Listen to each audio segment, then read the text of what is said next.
सर्व बंधू भगिनींना मी विनंती करतो, आम्ही जे विकासाचं काम फलटण शहरासाठी करत आणलंय, जवळपास 100 कोटी रुपयाचे रस्ते, तारांगण, सिटी हॉस्पिटल, नव्याने निर्माण होणारी महिला जिम, मिनी क्रीडांगण आणि एवढ्या नाट्यगृह, ह्या सर्व सुविधा फलटण शहरासाठी मंजूर झाले. 100 कोटी रुपये फलटण शहराच्या रस्त्यासाठी मंजूर झाले. याचं कुठंही उत्तर यांना 30 वर्षात का करता आलं नाही.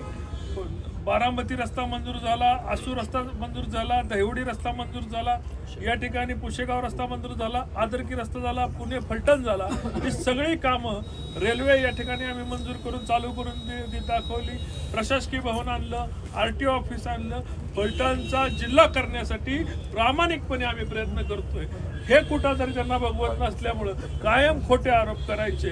आणि म्हणून मी मागही त्यांना गजानन चौकामध्ये निमंत्रण दिलं होतं की तुम्ही येऊन आम्हाला तुमचे पुरावे काय असतील ते दाखवा, तुम्हाला काय म्हणायचं ते सांगा, पण केवळ पडद्यामागं राहून हे आरोप करायचे, हे अशा प्रकारची निंदा नालस्ती करायची.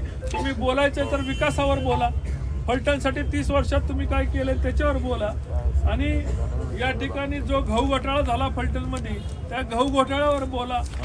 नारळी बाग इथलं समोरचं नारळी बाग होती, ती नारळी बाग तिचं आरक्षण उठवलं आणि त्या ठिकाणी लोकांच्या खेळासाठी, मुलांच्या खेळासाठी नारळी बाग होती, त्याचं आरक्षण उठवलं. आणि आता आणि त्याच्यातले एक प्लॉट कुणी किती जणांना विकले त्याच्या संदर्भामध्ये बोला.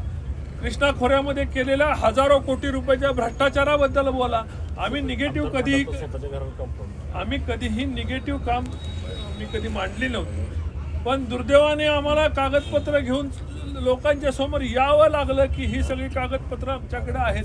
पण मी फलटणकरांना या ठिकाणी ॲश्युअर करतो की कुठल्याही प्रकारचा या संदर्भामधला आमचा त्यांच्याविषयी आकस नाही.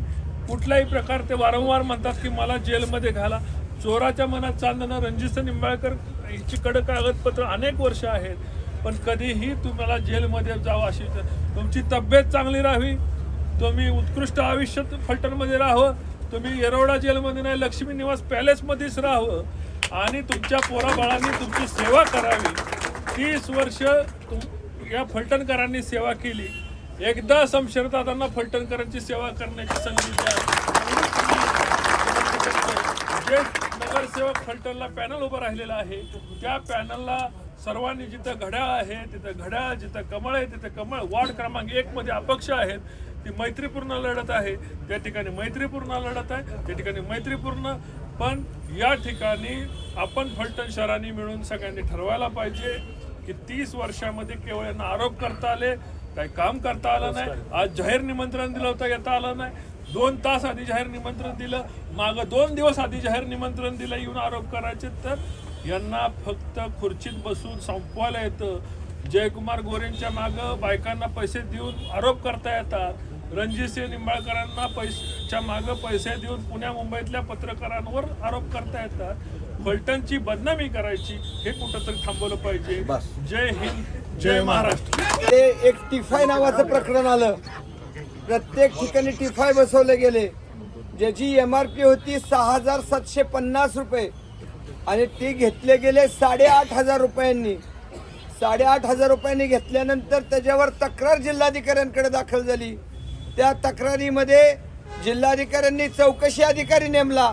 चौकशी अधिकाऱ्यांनी सांगितलं यामध्ये जादा दर देण्यात आलाय, त्यामुळं एवढ्या रुपयाचं नगरपालिकेचं नुकसान झालंय. आणि हे अनुपशाह खोटं बोलत असेल तर या ठिकाणी गजानन चौकात मला फाशी द्या. माझ्याकडे कागदोपत्री सगळे सही शिक्क्याचे पुरावे आहेत. माझ्या विरोधात फलटण कोर्टामध्ये अब्रू नुकसानीचा दावा दाखल 2013ला केला. ह्या दाखल केलेल्या दाव्यामध्ये हे सन्मान्य सदग्रस्त कधी उपस्थित राहत नाहीत, म्हणून त्यांना 200 रुपयाचा दंड झाला. तो दंड भरावा लागला. हे कागदावर आहे. उतारा दिला. क्षेत्र किती क्षेत्र आहे 53, क्षेत्र आहे 35 गुंठे, क्षेत्र आहे 35 गुंठे. आणि हा 7/12 बोगस 7/12 तारीख हो का.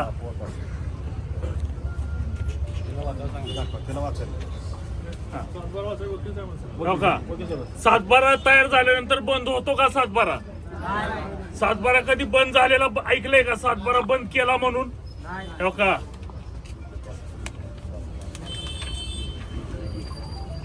अनिकेत राजेंचा सातबारा बंद झाला, पण विशेष म्हणजे हा सातबारा कशा ओपन केला? हा सातबारा केला फलटण शहरातल्या ओपन स्पेसवर, जी ओपन स्पेस फलटण शहरातल्या हॉस्पिटलसाठी होती. नंदू बोईटेंचं घर माहिती का?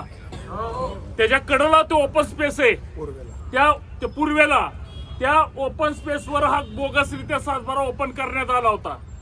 ही कुठली पद्धत? आणि हे मी बंद केलेला नाही, हा सातबारा तहसीलदार फलटण यांनी बंद केलेला आहे. हा अर्ज माझा नाही, हा अर्ज रामराजे अनिकेत रामराजे नाईक निंबाळकरांचा आहे. हे त्यांचं आधार कार्ड जोडलेले आहे. मग हा केवढा मोठा भ्रष्टाचार? तिथं जागा आहे ती 40 लाख रुपये गुंठा, 35 गुंठ्याची किंमत किती झाली? 14 कोटी रुपये. मग वर्षाला एक ओपन स्पेस खाल्ला तर 14 कोटी रुपये मिळत होते. त्यामुळे नगरपालिका यांना सोडायची नव्हती.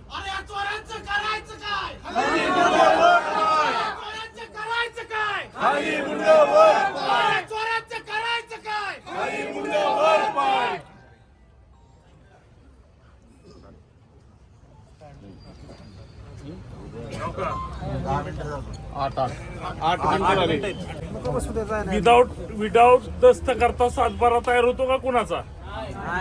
होतो का? अनिकेत नाईक निंबाळकरचा विदाउट दस्त करता सातबारा तयार झालाय. ही आणि तो तयार बी झाला आणि यामध्ये खोटी बोगस कागदपत्र, बोगस सातबारा लावून तो सातबारा तयार झाला. आणि त्या सातबाराची माहिती कलेक्टर साहेबांना कुठे कळाली. त्यानंतर कलेक्टर साहेबांनी तो सातबारा बंद बी केला. तेव्हा बंद केलेल्याचा पुरावा आणि ही माहिती, हा अर्ज आहे, हा अर्ज आहे. मी काही कॉप्या खाली बी देतो, सिद्धाली वाच जोरात. विषय हस्तलिखित सातबारा उताराप्रमाणे सांगनीय सातबारा होण्याबाबत अर्जदार श्रीमंत अनिकेत राजे नाईक निंबाळकर महोदय वरील विषयात अनुसरून विनंती अर्ज करतो की माझे नाव मौजे फलटण तालुका फलटण येथील जमीन survey number 30 1A 1B 2K या मूळ हस्तलिखित सातबारा उपलब्ध आहे. सदरचा मूळ हस्तलिखित सातबाराप्रमाणे संगणकीय सातबारा करण्यात यावे ही विनंती. सोबत एक हस्तलिखित मूळ सातबारा उतारा. आता यांची चौकशी झाली होती, त्या चौकशीत त्यांनी असं सांगितलं होतं 6 महिन्यापूर्वी की खासदार महोदयांना त्यांच्या PA थ्रू आम्ही ते माहिती दिलेली आहे. पोलिसांनी जे आरोप केले होते त्यांनी माहिती दिली. याचा त्यांनी खोट्या पद्धतीने सुसाईड नोट म्हणून त्याचा उल्लेख केला. ही कुठली सुसाईड नोट नव्हती.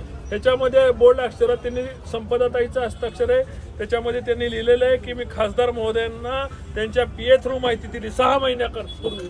मला खासदार पद जाऊन मला 1.5 वर्ष झालेलं आहे, पण याच्यामध्ये कुठेही म्हणत नाही की खासदार किंवा त्यांच्या PAने दबाव आणला. त्यांनी म्हणतात आगवण्याच्या मुलींनी आत्महत्या केली, आगवण्याच्या दोन्ही मुली जिवंत आहेत.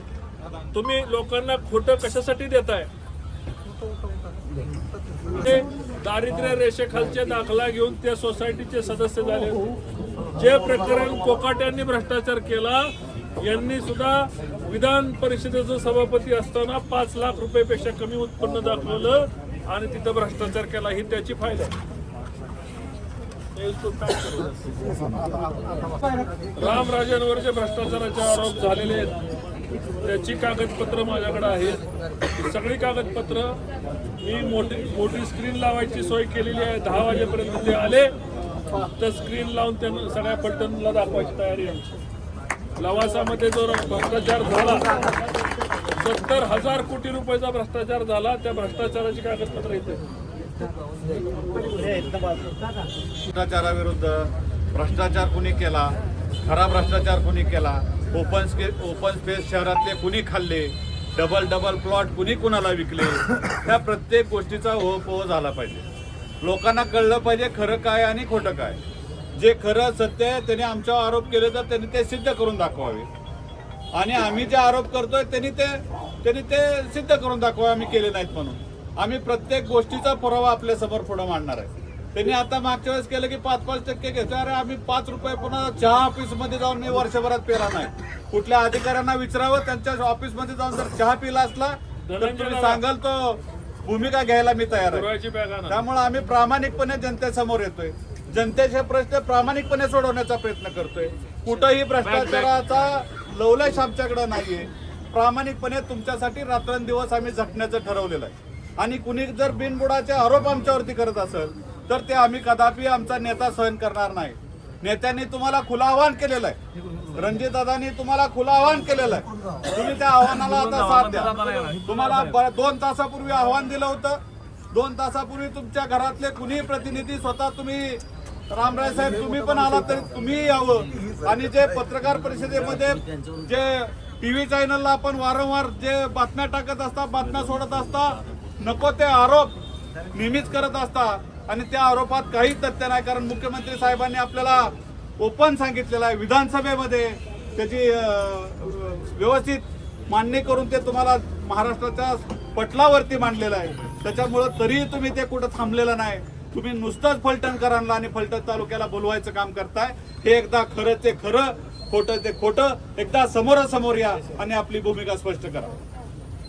विनंती आहे, जर श्रीमंत रामराजे किंवा त्यांच्या कुटुंबातलं कोण आलं प्रश्न विचारायला तर त्यांना या ठिकाणी जागा आणि बसण्याची व्यवस्था आपण सगळ्यांनी करून द्यावी. आपलं आव्हान हे फलटण शहराला सत्य कळण्याकरता आहे, फलटणच्या नागरिकांना कळण्याकरता आहे की काय काय खरं आणि काय खोटं.